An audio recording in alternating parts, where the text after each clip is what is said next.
Bismillahirrahmanirrahim. Assalamualaikum warahmatullahi wabarakatuh. Profesor Zuriati yang kami hormati dan juga rekan-rekan sekalian, teman-teman kelas C, Prodi Pendidikan Bahasa Arab semester 6 yang kami banggakan. Izinkan kami dari kelompok 6 akan mempresentasikan teori sastra berkaitan dengan psikologi sastra, psikoanalisis, dan sosiologi sastra. Nah, adapun teman-teman kami yang tergabung dalam tim kelompok 6 adalah ada Aulia Fariha, ada Kurnia Cahya Ramadhani, ada Ahmad Faris Rizky, dan saya sendiri Muhammad Ikram Azam. Beralih kita langsung ke pembahasan pertama yang akan disampaikan oleh Ahmad Faris Rizky.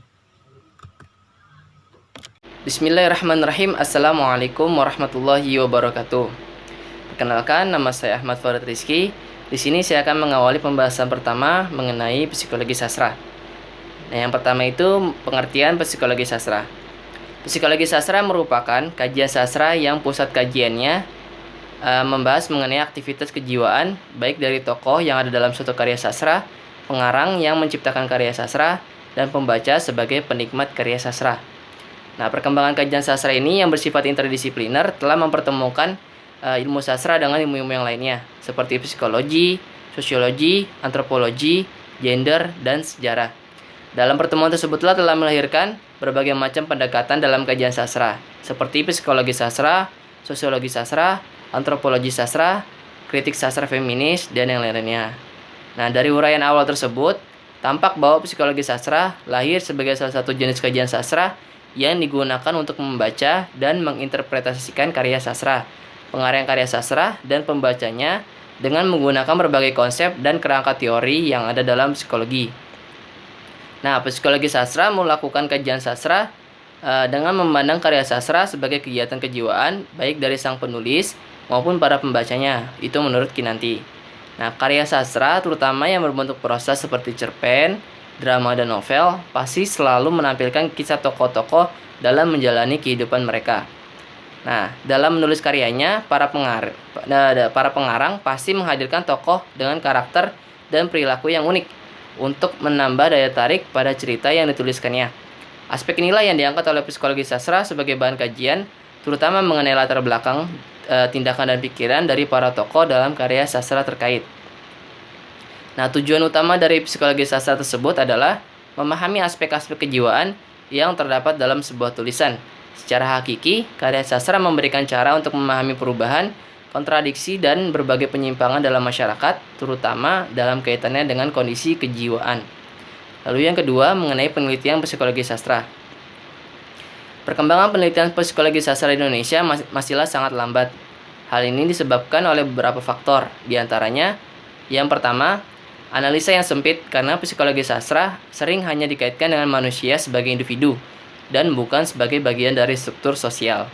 Lalu yang kedua, para penulis dan sarjana sastra kurang memiliki pengertian terhadap psikologi sastra karena pengertian teori-teori psikologi yang sangat terbatas.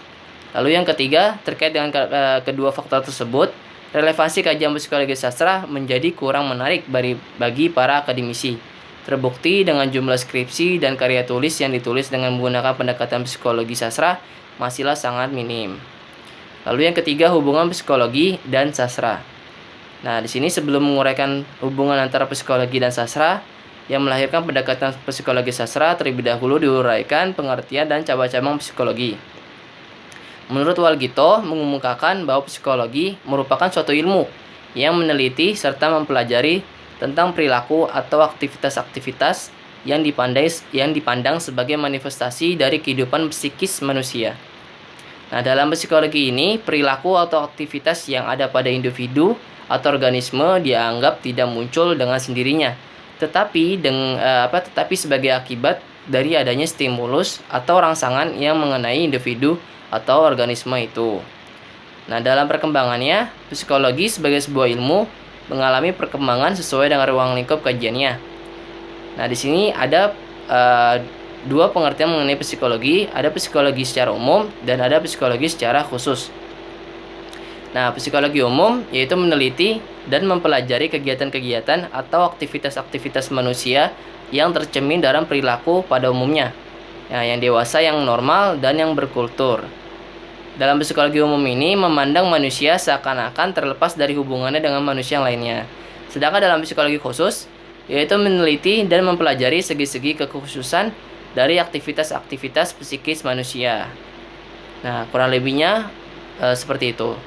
Lalu mengenai sastra, secara sederhana kata sastra mengacu pada dua pengertian, yaitu sebagai karya sastra dan sebagai ilmu sastra, yang merupakan salah satu cabang ilmu pengetahuan.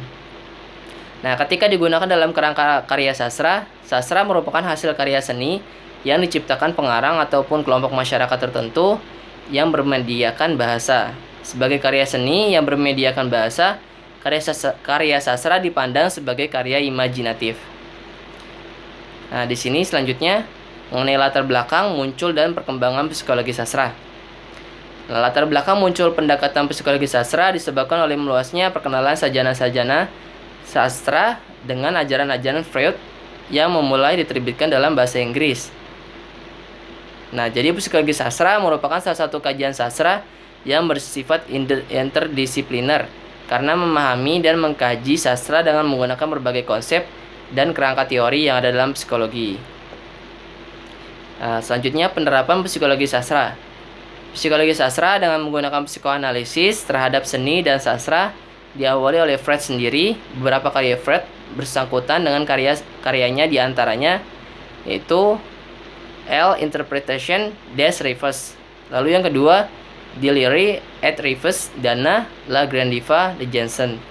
Yang ketiga yaitu La Création, Littérature et le Rêve et Filia.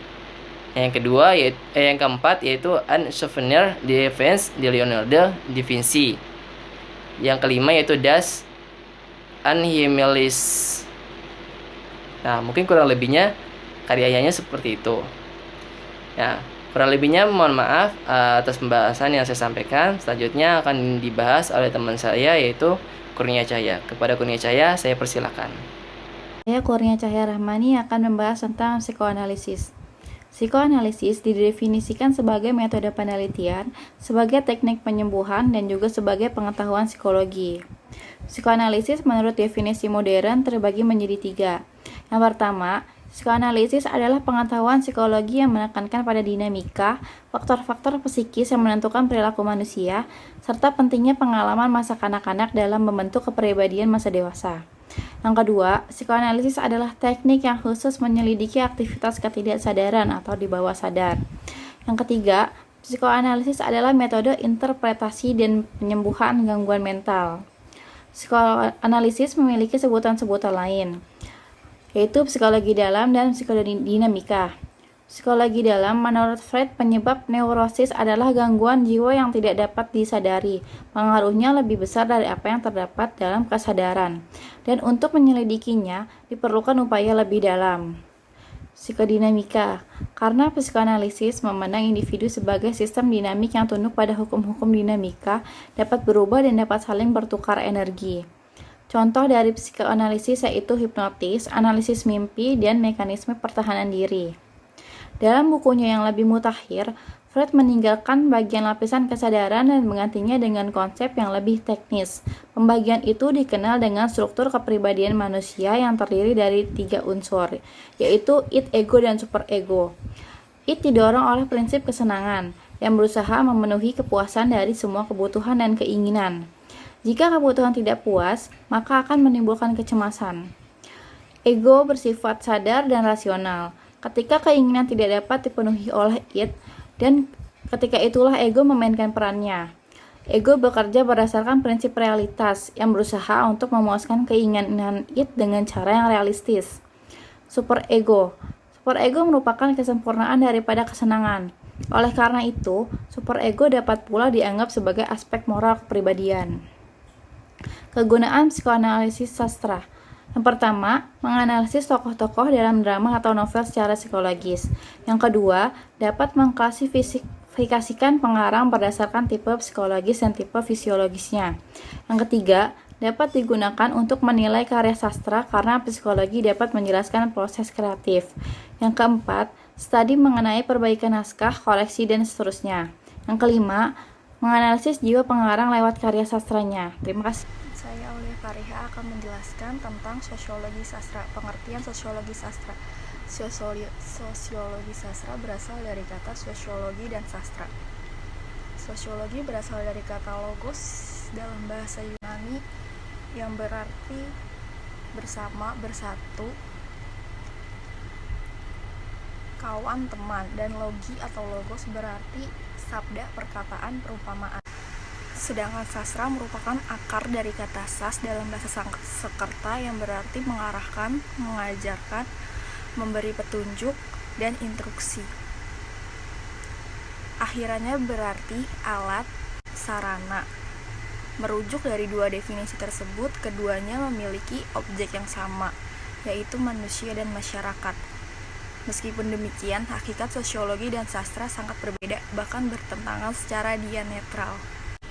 Jadi, sosiologi sastra adalah suatu telaah objektif dan ilmiah tentang manusia dalam masyarakat dan tentang sosial dan keadaan proses sosial. Sosiologi menelaah tentang bagaimana masyarakat itu tumbuh dan berkembang dengan mempelajari lembaga-lembaga sosial dan masalah-masalah perekonomian, keagamaan, politik, dan lain-lain.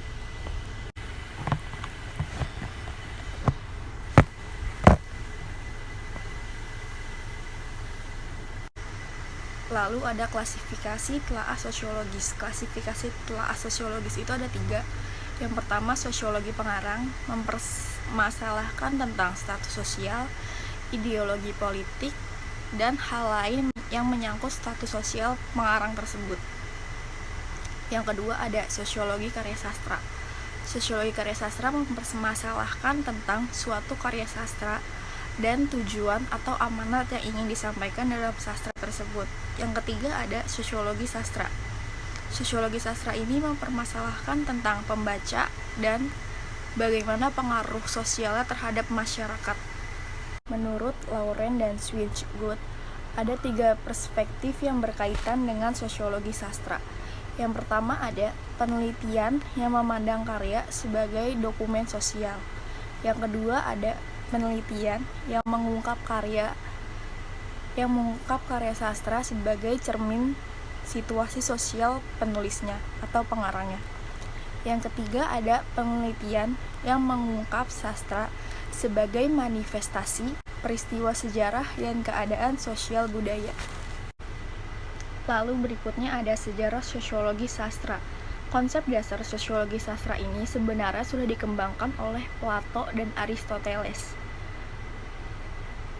Mereka mengajukan dengan istilah mimesis yang menyinggung hubungan antara karya sastra dan masyarakat sebagai cermin.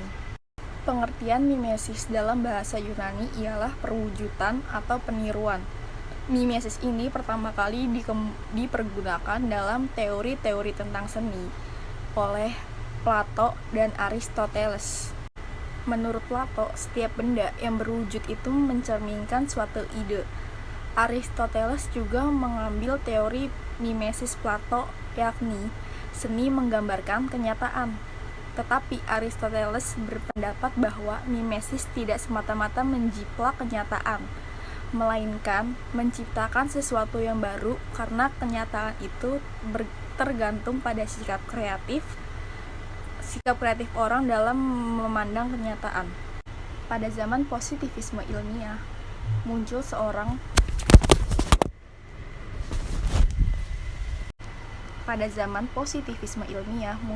tokoh sosiologi sastra terpenting, yaitu Hippolyte Taine. Dia adalah seorang sejarawan kritikus naturalis Prancis yang sering dipandang sebagai peletak dasar bagi sosiologi sastra modern. Dalam bukunya yang berjudul History of English Literature, dia menyebutkan bahwa sebuah karya sastra dapat dijelaskan menurut 3 faktor. Yang pertama, ras. Yang kedua, saat atau momen. Yang ketiga, lingkungan atau milieu. Menurut Hippolyte Taine, 3 faktor inilah yang menghasilkan struktur mental pengarang yang selanjutnya diwujudkan dalam sastra dan seni. Demikian penjelasan dari saya. Apabila ada kurangnya, mohon maaf. Terima kasih. Baik, selanjutnya saya akan melanjutkan penjelasan dari Aulia Fariha terkait dengan sejarah sosiologi sastra, yang dimana tadi Aulia Fariha menyampaikan terkait dengan pendapat dari Aristoteles. Maka saat ini saya akan menyampaikan tentang bagaimana periode zaman dari sejarah sosiologi sastra itu sendiri.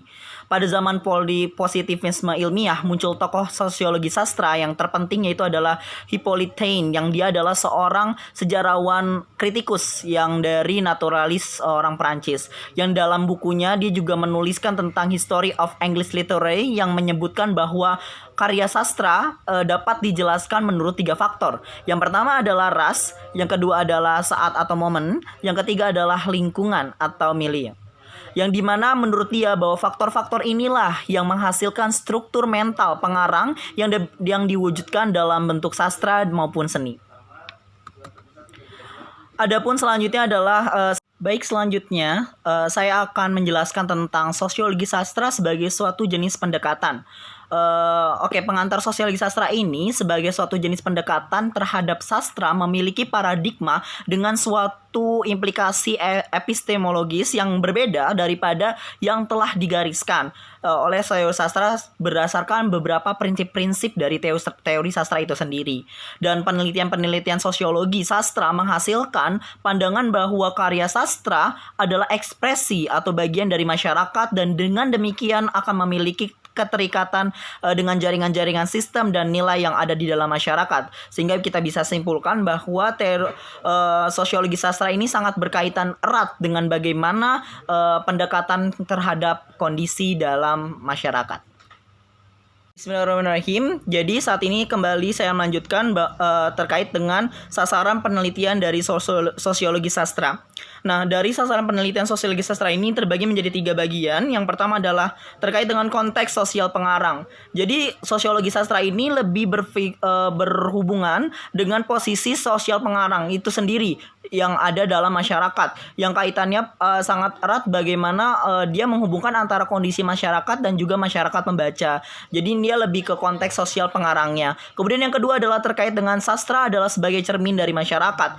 Jadi membahas sebagaimana sastra itu dianggap sebagai hal yang penting dalam masyarakat yang dapat mencerminkan keadaan masyarakat seperti itu. Dan yang ketiga adalah sasaran penelitiannya sebagai fungsi sosial sastra, di mana fungsi sosial sastra di sini lebih berfokus kepada menjelaskan tentang kondisi dan juga keadaan yang ada di masyarakat melalui keadaan sosial yang ada di masyarakat melalui sebuah karya sastra.